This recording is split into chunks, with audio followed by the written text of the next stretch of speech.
Now, students, we will discuss about the difference or the distinction between the staff motivation and morale. So, all of you listen very carefully and attentively. The distinction between motivation and morale, and these are the parameters or the basis of distinction, which I urge all of you to write the basis of distinction, because the basis of distinction carries marks in the question paper. You have to write like this, the basis of distinction. So we'll start from the first point, that is meaning. So we have discussed the meaning of staff motivation and morale. So staff motivation we have done now only. Staff motivation is the process of inducing.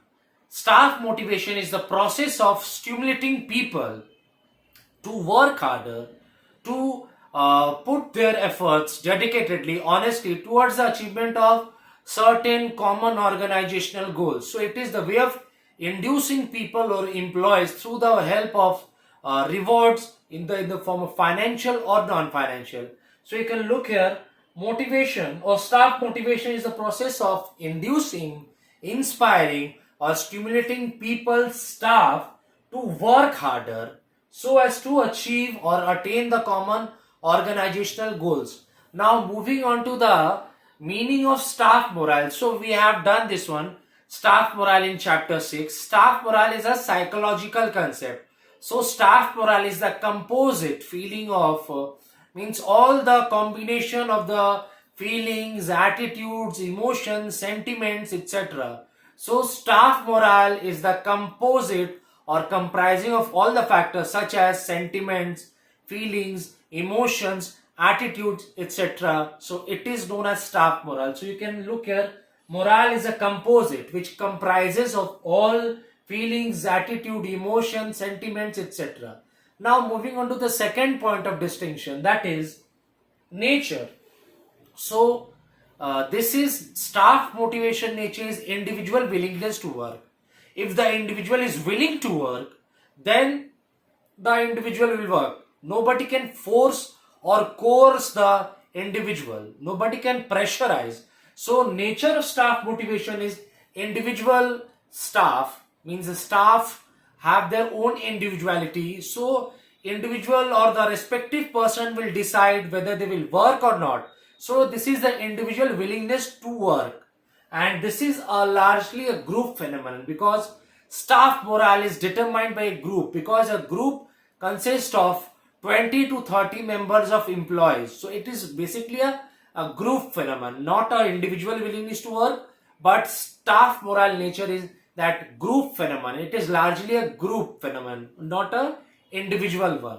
Now the third basis of distinction is the basis. So the basis of staff motivation of is the function of needs and incentives, because whenever there is a need arising, wants arising, so if a employee is devoid or lacks the that a person is not able to satisfy the needs, wants, desires, then there is a function of need and incentive, because incentives is given by the employer and the manager, and the incentives helps or induces the person to satisfy the needs and wants, and incentives helps the person to work harder for the attainment of common organizational goals. So basis of staff motivation is that function of needs and incentives, while the staff morale basis is function of interpersonal relationship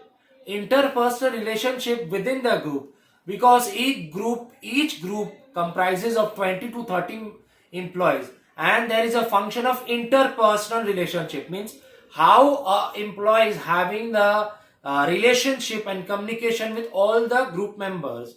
Now next is mobilization. So staff motivation is considered or towards the mobilization or channelization of physical and mental energy, means how the physical and mental energy of an individual or of a staff is directed towards a job.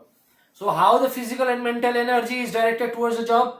By the way of incentives, either in the form of financial or non-financial incentives. So in the staff motivation, it is the way of the mobilization of the physical and the mental energy. Means the it can be done through the financial and non-financial incentives. But in case of staff morale, it is considered the mobilization of sentiments, attitudes, feelings, emotions.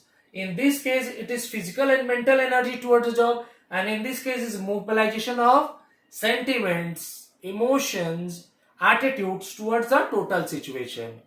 Now, fifth is means of staff motivation and staff morale. So, the means of staff motivation can be, as I've repeated earlier, it can be done through rewards and penalties.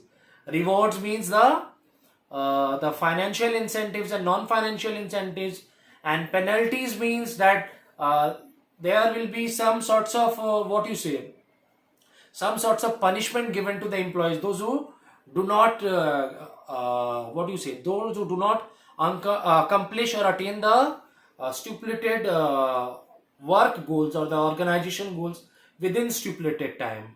So staff motivation means can be created through rewards, that is financial and non-financial incentives. Penalties means there would be some sorts of punishment like demotions or transfer, etc.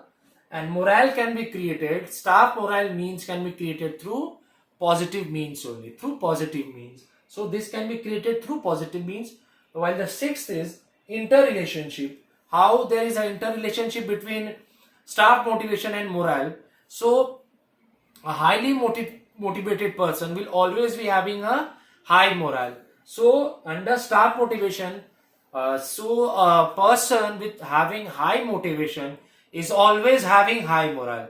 But on the contrary, in the case of morale, a high morale person or a high morale employee can be either of types. A high morale person can be either high motivated or no. So because we have discussed is high morale can be of high productivity or low productivity. We have discussed in the morale productivity matrix, because in high morale, when a person is having high morale and is leading to high productivity, so because it can be done through employer or manager giving financial and non-financial incentives, so that the person will work good, work with all dedicated efforts. But when a person is having high morale and it's leading to low productivity, we have discussed in the four possible combination of morale productivity matrix. So in high morale, low productivity, the person is satisfying their own personal objective instead of putting efforts for the common organizational goals. So in this case, a person with a high morale may or may not be highly motivated. So here are the 6 points of distinction, that is meaning, nature, basis, mobilization, means and interrelationship. So all of you BST students of class 12, watch the video of the distinction between staff motivation and morale very carefully, precisely, properly, minutely and attentively several times, so as to catch the meaning and the conceptual clarity of it. Go through the textbook several times, so read the lines thoroughly in depth several times to understand thoroughly the meaning and clarity of it. And if any sorts of doubt arises, do revert back it to me so I can provide you the required assistance. And moreover, you need to complete your writing, the homework assignment task of chapter, that is 6, staff morale, short and long question answers from the back exercise. Update your answers at your respective copies and complete your writing work of the BST project, topic 1 and topic 2. So this is it.